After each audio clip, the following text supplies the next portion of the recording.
Hi guys, welcome to my channel online GS by Divakar. इस video में हम लोग बात करने वाले हैं आईसीटी के प्रैक्टिस सेट के बारे में और ये टेस्ट नंबर 1 है। इसमें हम लोगों ने एक प्रीवियस ईयर से रिलेटेड ये क्वेश्चंस आपको यहाँ पे प्रोवाइड कराया जा रहा है। इसे आप लास्ट तक देखिएगा। इसमें टोटल 10 प्रश्नों को शामिल किया गया है और इसको हम लोग डिटेल्ड में सॉल्व करेंगे। ये आपका पेपर 1 का यूनिट नंबर 8 है, यानी यूनिट नंबर 8 में संचार और सूचना प्रौद्योगिकी।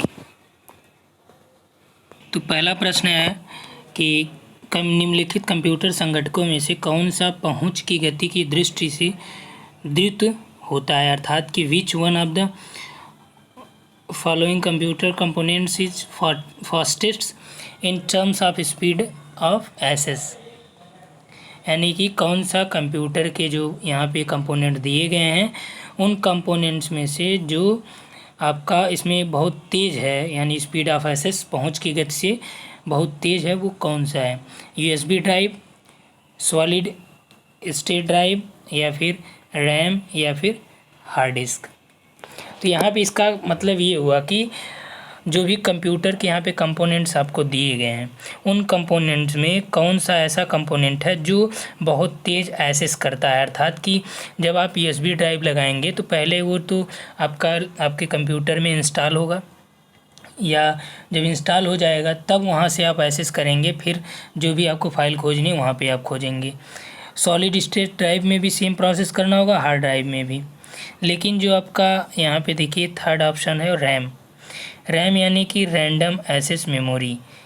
इसमें क्या होगा, ये इन सभी में सबसे तेज़ गति से काम करता है।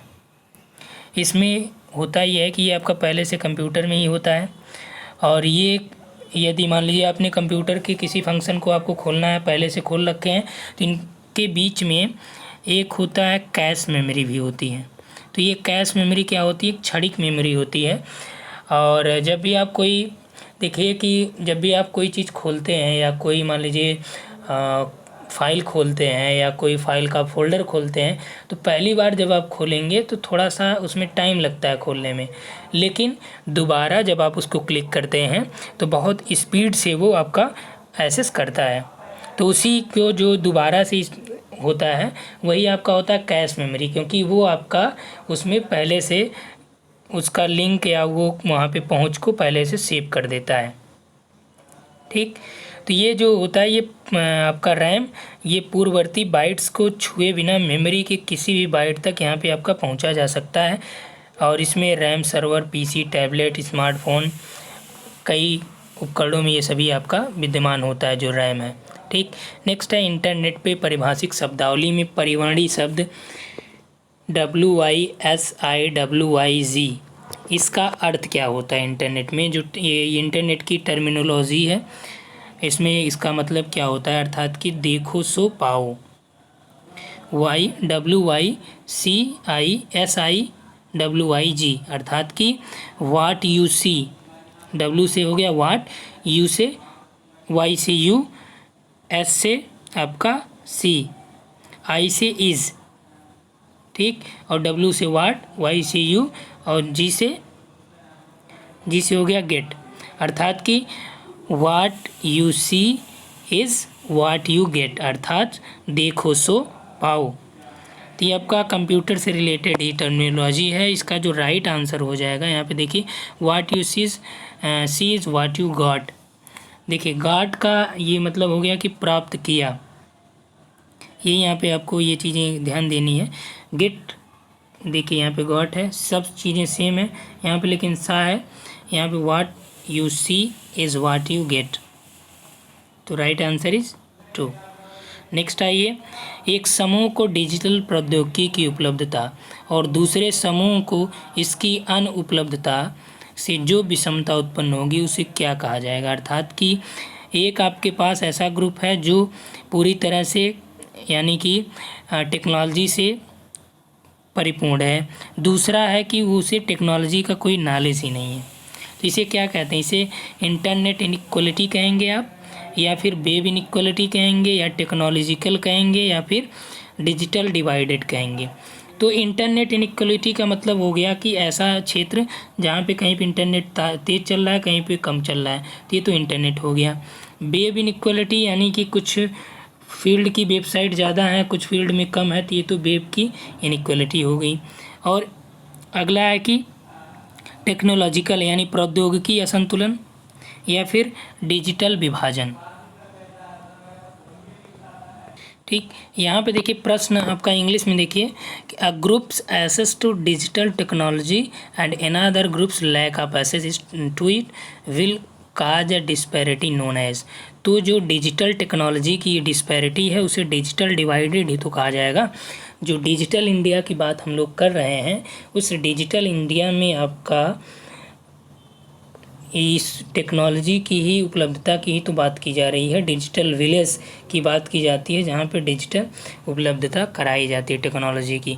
अगला है सॉफ्टवेयर जिसे आप निःशुल्क डाउनलोड कर सकते हैं, किंतु ट्रायल अवधि के पश्चात इसका प्रयोग जारी रखने के लिए आपको भुगतान करना पड़ता है। इसको क्या कहा जाता है? आप देखते हैं कि कई तरह के आपके पास सॉफ्टवेयर होते हैं। जैसे यदि मान लीजिए आप एडोब फोटोशॉप या कोई सॉफ्टवेयर आप डाउनलोड करते हैं, या मान लीजिए किसी कोचिंग वगैरह के भी आप सॉफ्टवेयर देखते हैं, तो ऐप्स जब डाउनलोड करेंगे तो आपको एक चीज़ देखने को मिलता है, उसमें देखता है कि 1 वीक के लिए आपको फ्री। जैसे आप कोई रिकॉर्डर डाउनलोड करते हैं तो 1 वीक के लिए या 7 डेज़ के लिए फ्री। तो 7 डेज के लिए ये ट्रायल का होता है, उसके बाद आपको 7 डेज के बाद ही एक्सपायर हो जाता है। फिर आपको क्या करना पड़ेगा, वो जब आप पेमेंट करेंगे तभी आपका बढ़ेगा।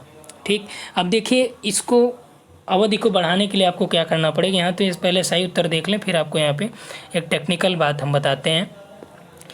Public domain software. अब देखिए जो पब्लिक डोमेन सॉफ्टवेयर है, इसमें क्या होता है कि इसमें आपका बुक्स भी होता है, मूवीज़ वगैरह होती हैं। तो ये इसमें आपका डाउनलोड पूरा प्रोवाइड करता है कि आप डाउनलोड करिए, यूज करिए, इस पर कोई कॉपीराइट नहीं होता है। ठीक, तो इसमें ऐसी कोई बात नहीं है कि एक बार आप ट्रायल लीजिए फिर आपको पेड करना पड़ेगा। दूसरा बात यहाँ पे है कि फ्री सॉफ्टवेयर।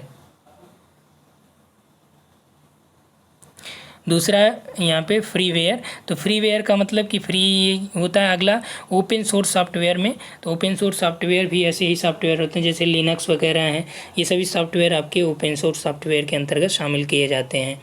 तो इसमें ऐसा नहीं होता, इसमें आप डाउनलोड आसानी से कर पाएंगे। और जो अगला है ये है शेयरवेयर। तो शेयरवेयर जो सॉफ्टवेयर होता है, इसे आप एक निश्चित समयावधि तक ही आप फ्री में यूज कर पाएंगे, उसके बाद आपको भुगतान करना पड़ेगा। तो जो फ्री में जिस टाइम आप यूज करते हैं वो उसका ट्रायल पीरियड होता है, ट्रायल के बाद आपको पेमेंट इसमें करना पड़ता है। अर्थात कि ये license, electronic user license agreement होता है, उसके नियमों के अनुसार आप निर्धारित पेमेंट करके इसे डाउनलोड करके रख सकते हैं। ठीक, और बाद में जब भी आपको कोई ज़रूरत पड़ेगी तो आप उस जो लाइसेंस एग्रीमेंट है उसके लिए पासवर्ड दिया जाता है, उस पासवर्ड को यहाँ पे डाल के आप फिर से एक्सेस कर पाएंगे। ठीक, क्लियर हुआ? अब यहाँ पे जो हम बात कर रहे थे आपसे कि मान लीजिए आप कोई फ्रीवेयर सॉफ्टवेयर, ये शेयरवेयर सॉफ्टवेयर डाउनलोड किए, 7 डेज का बोला कि भाई आप 7 डेज ही इसको यूज कर पाओगे। अब देखिए इसकी अवधि बढ़ाने के लिए आपको क्या करना है कि आप अपने कंप्यूटर या मोबाइल के डेट को बदल दीजिए। जैसे आपका मान लीजिए आपने डाउनलोड किया कब, 10 तारीख को डाउनलोड किया, अब ये 17 को आपका ख़त्म हो जाएगा। जब ये ख़त्म होने वाला है तो आप क्या करिए, अपने मोबाइल के टाइम को ये 10 कर दीजिए, फिर ये 7 डेज के लिए आपका बढ़ जाएगा। समझ में आई बात? तो ये कई चीज़ें ऐसे होती हैं कि आप इसको बैक डेट में करके यूज कर पाएंगे। ठीक, अगला है एक ईमेल भेजते समय TO यानी टू CC और BCC फील्डों में विभेद करने के संबंध में निम्नलिखित कथनों में से कौन सा सही है? While sending an email to different among 2 carbon copy यानी CC, BCC अर्थात blind carbon copy fields which one of the following statement is true. तो यहाँ पे कह रहा है कि इन दोनों के संबंध में कौन सा स्टेटमेंट यहाँ पे सही है। ठीक, तो यहाँ पे देखिए हमने आपको इसका नोट्स भी दिया है, इसके अलग से वीडियो भी प्रोवाइड कराए हैं, तो आप वहाँ से वीडियो में जाके ईमेल वाला पार्ट में देखिएगा। ईमेल में हमने आपको पूरा दिखाया है कि किस तरह से आप इसको करेंगे। ठीक, तो सबसे पहले ईमेल के बारे में देखिए कि ईमेल में क्या क्या चीज़ें होती हैं। पहले समझा देते हैं, फिर आप आसानी से इसको कर पाएंगे। तो देखिए TO यानी टू में जब मान लीजिए आप मेल खोलते हैं तो मेल, चलिए हम आपको डायरेक्ट मेल से ही बता देते हैं। यहाँ पे देखिए आपके सामने ये मेल आईडी खुल चुकी है और इस मेल से आप यहाँ पे, ठीक, ये यहाँ पे मेरा अपना मेल है और आपको जब भी ईमेल भेजना होगा किसी को भी तो इसमें आपको मेल डालना होगा उसका।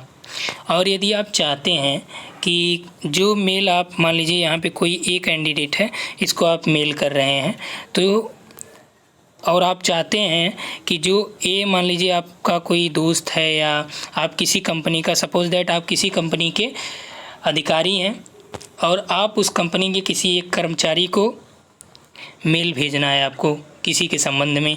अब आप चाहते हैं कि आपका बॉस भी उस मेल को देख पाए, तो क्या करना होगा, कार्बन कॉपी में आपको अपने बॉस का मेल आईडी डालना होगा। मान लीजिए बॉस का B का मेल आईडी हो गया, किसी और को चाहते हैं आप देख पाए तो C का डाल दीजिए, D का डाल दीजिए, ठीक। तो ये कार्बन कॉपी के मेल में, तो इसमें क्या होता है कि ये जो आपने A वाले को इसमें डाला है मेल आईडी और इसमें जो मेल आईडी है कार्बन कॉपी में, ये दोनों एक दूसरे के मेल आईडी को, मैसेज को, सबको, एक दूसरे के हर चीज़ को ये देख पाएंगे, अर्थात एक दूसरे से, इन दोनों से कुछ भी छुपा नहीं रहेगा। लेकिन इसी में यदि आप चाहते हैं कि आप जिस कर्मचारी को मेल भेज रहे हैं आपका बॉस उसको देख पाए, लेकिन वो कर्मचारी न देख पाए कि आपके बॉस की मेल आईडी ये है और आपका बॉस भी उस मेल को देख पा रहा है, तो उसके लिए क्या करना होगा कि उसके लिए BCC होता है। क्या होता है BCC, अर्थात कि ब्लाइंड कार्बन कॉपी।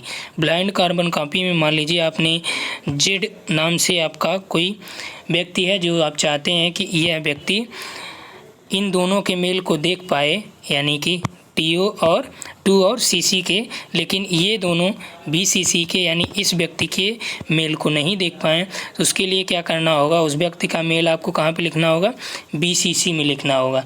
तो BCC में जो आप मेल लिखेंगे, मान लीजिए इसमें कोई भी आप मेल लिखें, इसमें मेल आपको इन्वर्टेड कामा की तरह ऐसे करके एक एक मेल यहाँ पे डाल के लिखना पड़ेगा।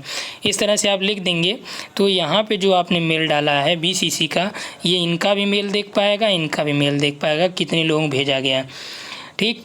और इसको पता होगा कि जो फ्रॉम वाला है, यानी कि इसको पता होगा कि इसको भी मेल भेजा है, लेकिन इनको यानी 2 को और CC को BCC के बारे में नहीं पता है कि ये भी कोई बंदा है जिसको मेल भेजा गया, अर्थात कि जो इनके मेल को देख पा रहा है। समझ में आई बात? अर्थात कि ये पूरा ब्लाइंड होता है, इन दोनों से ये छुपा होता है, लेकिन इन दोनों पे नज़र ये अपना जमाए रखता है, अर्थात एक प्रकार से कह सकते हैं इसे जासूसी मेल। समझ में आई बात? अब आते हैं टॉपिक पे।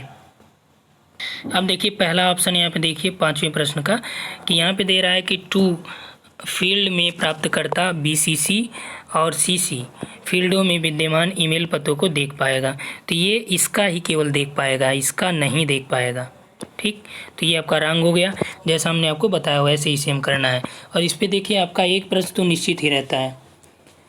अगला है कि कार्बन कॉपी फील्ड में प्राप्तकर्ता 2 और BCC फील्डों में विद्यमान ईमेल को देख पाएगा, इसका तो नहीं देख पाएगा, इसका देख पाएगा। नेक्स्ट आइए, BCC फील्ड में प्राप्तकर्ता 2 और CC फील्डों में विद्यमान ईमेल को देख पाएगा। तो यहाँ पे देखिए हमने आपको बताया कि BCC वाला इन दोनों को देख पाएगा, लेकिन ये दोनों इसको नहीं देख पाएंगे, इसलिए ये राइट है। अगला है कि कार्बन कॉपी फील्ड में केवल प्राप्तकर्ता BCC फील्डों में अन्य ईमेल पतों को देख पाएगा। तो यहाँ पे देखिए कि कह रहा है कि जो CC फील्डों में केवल प्राप्तकर्ता BCC फील्डों में अन्य ईमेल के पते को देख सकते हैं, ऐसा इसमें नहीं है। BCC इसका नहीं देख पाएगा, ये इसका देख पाएगा, ठीक। नेक्स्ट आइए, किसी भवन के अंदर लगाए जाने वाले कंप्यूटर नेटवर्क का क्या नाम है? तो हमने आपको नेटवर्क भी कराया, उसका PDF भी आपको दिया गया है। तो कंप्यूटर नेटवर्क के जो टाइप हैं आपने देखा, वो आपका 4 टाइप हमने बताया, LAN, WAN, मैन और VPN। VPN यानी वर्चुअल जो नेटवर्क होता है, और मैन का मेट्रोपॉलिटन एरिया नेटवर्क होता है, ये VAN यानी वर्चुअल एरिया नेटवर्क, और ये वाइड एरिया नेटवर्क, ये लोकल एरिया नेटवर्क। तो लोकल एरिया नेटवर्क क्या होता है, कोई घर में या भवन में या फिर आप किसी ऑफिस में या इंस्टीट्यूट में जो आप यूज करते हैं नेटवर्क, वो होता है लैन। ठीक, शहरों में मैन और पूरे भारत के स्तर पे आपका वैन। अगला है, जतिन के लैपटॉप में एक LCD स्क्रीन है। अब देखिए LCD का फुल फॉर्म पूछ रहा है, क्या है LCD का फुल फॉर्म क्या है। तो यहाँ से देखिए जो राइट आंसर हो जाए क्या है, light crystal display, liquid compact display, light compact display, liquid crystal display. तो सही उत्तर यहाँ पे क्या हो जाएगा, 7वें का लिक्विड क्रिस्टल डिस्प्ले। ठीक, नेक्स्ट आइए, कंप्यूटर के संदर्भ में कौन सा फिशिंग को सर्वाधिक अच्छे रूप में व्याख्यायित करता है। फिशिंग का देखिए हमने आपको कंप्यूटर की शब्दावली में कराया है, वहाँ पे आप इसको देख पाएंगे। ऑप्शन है आपके पास, किसी सिस्टम पर स्थापित। चलिए सबसे पहले आपको हम यहाँ समझा देते हैं फिशिंग क्या होती है, उसके बाद सॉल्व कीजिएगा। फिशिंग का मतलब होता है कि फिशिंग शब्द से स्पष्ट होगा कि मछली की पकड़ने से। तो जिस तरह से मछली को पकड़ने के लिए आप कांटे में चारा लगा के, आप देखते होंगे कि मछली कभी पकड़े होंगे तो जानते होंगे, इस तरह से एक डंडे बनी होती है, यहाँ पे आपका एक कांटी लगी होती है कील, और इसमें आपका चारा लगा देते हैं, केचुआ वगैरह का इस्तेमाल किया जाता है। तो इससे क्या है, ये फिशिंग का काम होता है। ठीक, सेम इसी तरह आप क्या करते हैं कि मछली को यहाँ पे लालच देते हैं, वही चीज़ें आपका फिशिंग में होती है। फिशिंग क्या होती है कि मछली, जिस तरह से आप कांटे में चारा लगा के मछली को धोखे में लाकर और उसको कांटे में फंसा देते हैं, उसी तरह से फिशिंग में क्या होता है कि जो हैकर होते हैं वो इंटरनेट पे नकली वेबसाइट या ईमेल के माध्यम से जो भी यूजर्स होते हैं उनको एक कोई अट्रैक्टिव मेल भेजते हैं कि आपको इतने रुपए का फ़ायदा हो जाएगा, ये कीजिए, आप वो कीजिए। तो उससे आप लालच में पड़ जाते हैं, लालच में पड़ के आप कुछ उनसे जानकारी शेयर कर देते हैं, उन्हीं जानकारी से वो आपका वहाँ पे फर्जी एक तरीके से तैयार कर लेते हैं हर चीज़, और आपका वो गलत इस्तेमाल वहाँ पे करते हैं। ठीक, तो IT के समय ये जो फिशिंग या इलेक्ट्रॉनिक फ्रॉड है, यही एक ऐसा कार्य होता है जिससे किसी विश्वसनीय इकाई का आप मुखौटा धारण करके user name, password, credit card आदि जानकारियाँ हासिल करते हैं। क्लियर हुआ। जैसे आप देखते हैं कि कभी कभी आपको फ़ोन आते हैं कि आपका इतना पैसा हो गया है और आप अपने कार्ड का नंबर दीजिए या फिर आपके अकाउंट का डिटेल दीजिए, इस तरह से आते रहते हैं। तो यहाँ पे देखिए कि किसी सिस्टम पर संस्थापित एक दुर्भावनायुक्त प्रोग्राम जो पहचाने जाने से बचने के लिए गुप्त पड़ा रहता है। तो ये आपका फिशिंग नहीं है। किसी नेटवर्क से किसी कनेक्शन पर सामान्य प्रमाणीकरण प्रक्रिया में बाईपास करने की विधि, ये भी नहीं है। अगला, अनेक प्रेषितियों के भेजे गए समरूप संदेश, अर्थात कि जो भी identical message sent numerous recipients. ठीक, तो ये भी आपका नहीं है। अगला है, एक विश्वसनीय व्यक्ति के रूप में छद्मवेश बनाकर दुर्भाववश से संवेदनशील जानकारी हासिल करना। यही देखिए, वही हमने कहा कि आपका इसमें क्या होता है कि आप एक प्रकार का विश्वसनीय मुखौटा धारण करते हैं, उसके थ्रू। उत्तर यहाँ पे राइट आंसर हो जाएगा 4th वाला। ठीक, नेक्स्ट आइए, ईमेल में BCC का प्रयोग क्यों किया जाता है। अब देखिए आ गया BCC भी। तो BCC हमने बता दिया, ब्लाइंड कार्बन कॉपी। तो यहाँ पे दिया है कि जब किसी ग्रुप ईमेल का प्रयोग किया जाता है तो प्रेषिती यानी जो रिसिप्ट प्राप्तकर्ता BCC के माध्यम से उस मेल के अन्य सभी प्रेषितियों की यानी कि प्राप्तकर्ताओं की पहचान कर सकता है। BCC अलाउ करता है, लेकिन इसमें ये कह रहा है कि जो अन्य प्राप्तकर्ता वो BCC का माध्यम से। तो ये अन्य प्राप्तकर्ता BCC का माध्यम कैसे यूज कर पाएगा, क्योंकि जो भेजने वाला है केवल उसी को पता है, फ्रॉम जहाँ से होता है जो ईमेल एड्रेस, उसी को केवल पता होता है कि 2 में किसको भेजा गया, CC में ये एक दूसरे को जान पाते हैं, लेकिन BCC में किसको भेजा गया केवल ये BCC का जो ईमेल ID वाला है वो और ये, इन दोनों को ही पता होता है। ठीक, अगला है कि ईमेल के एक से अधिक प्राप्तकर्ता होने की स्थिति में प्रेषक यानी सेंडर बीसीसी का प्रयोग करके यह संसूचित कर सकता है कि ईमेल किसके लिए है। अर्थात कि allows the centre to indicate who the email is for if there is more than one respondent. तो ये भी आपका नहीं होगा। अगला है कि किसी मैसेज का प्रेषक यानी जो सेंडर है बीसीसी के प्रयोग से बीसीसी फील्ड में प्रविष्ट प्रेषित यानी जो प्राप्तकर्ता की पहचान अन्य प्राप्तकर्ताओं से छिपा हो सकता है।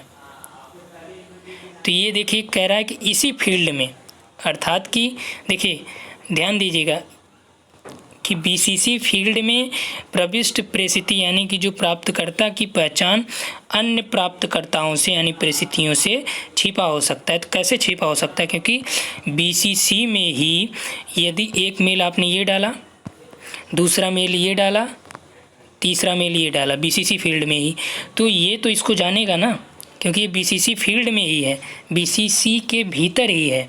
यदि ये कहता कि बीसीसी में जो है वो सीसी को जान सकता है तो ये राइट है, सीसी को जान सकता है, लेकिन सीसी बीसीसी को नहीं जान सकता। इसमें जो डाले जाते हैं एक दूसरे को जान सकते हैं, उनके मेल आईडी को जान सकते हैं। ठीक, तो इस हिसाब से ये वाला छिपा नहीं होता है। अगला है प्रेषिती बीसीसी का प्रयोग करके किसी मैसेज के अन्य सभी प्रेषितियों को देख सकता है। अर्थात कि जो प्राप्त करता है बीसीसी का प्रयोग करके कोई भी संदेश के अन्य सभी जो प्रेषिती यानी कि आपका जो allows recipient to be visible to all other recipients of the message, अर्थात कि किसी मैसेज के अन्य सभी परिस्थितियों को वो देख पाएगा। यही तो हमने बताया आपको कि बीसीसी क्या करेगा, ये इनको भी यानी 2 में आपने क्या भेजा है, सीसी में क्या भेजा है, इन दोनों को ये आराम से देख पाएगा। ठीक, लेकिन ये दोनों, इस दोनों में जो मैसेज या जो ईमेल आईडी है वो बीसीसी को नहीं देख पाएंगे, क्योंकि ये ब्लाइंड कार्बन कॉपी होती है। ठीक, तो राइट आंसर आपका यहाँ पे 4th। नेक्स्ट आइए, कौन सा प्रोप्राइटरी सिस्टम सॉफ्टवेयर का उदाहरण है? Which of the following is an example of. तो यहाँ पे देखिए ये जो क्वेश्चन है ये आपका यहाँ पे गलत टाइप हुआ है। यहाँ पे प्रोप्राइटरी सिस्टम सॉफ्टवेयर का कौन सा उदाहरण नहीं है, ऐसा होना चाहिए। ठीक, अब ऑप्शन देखिए यहाँ पे है Linux, Microsoft internet explorer, Microsoft office, Windows. तो ये देखिए एक्सप्लोरर, माइक्रोसॉफ्ट ऑफिस और विंडोज़ ये तीनों क्या हैं, ये आपके प्रोप्राइटरी सिस्टम सॉफ्टवेयर हैं, प्रोप्राइटरी सिस्टम सॉफ्टवेयर हैं, जबकि लिनक्स क्या है, ये आपका ओपन सोर्स सॉफ्टवेयर है। ठीक, तो इस सिस्टम सॉफ्टवेयर में क्लोज्ड सोर्स सॉफ्टवेयर के रूप में इसे जाना जाता है और ये आपका एक कॉपीराइटेड सॉफ्टवेयर होते हैं। ठीक, ये सभी क्या होते हैं, कॉपीराइटेड सॉफ्टवेयर होते हैं। इसका उपयोग सीमित होता है। प्रोप्राइटरी सॉफ्टवेयर का सोर्स सामान्य रूप से बहुत ही सुरक्षित रखा जाता है। इसके मालिक या निर्माता की ये प्रॉपर्टी होती है और जब भी आप इसको यूज करेंगे तो कुछ इसके कंडीशंस और इसके यूजर कोड और सोर्स कोड को आप यहाँ पे डालेंगे तभी आप इसको यूज कर पाएंगे। ठीक, अर्थात कि जो प्रोप्राइटरी है, प्रॉपर्टी अर्थात कि ये किसी न किसी का प्रॉपर्टी वाला होता है। समझ में आई बात? कि इसे आप जब इंस्टॉल करते हैं, आप देखिएगा कि जब विंडोज़ आप इंस्टॉल करते हैं तो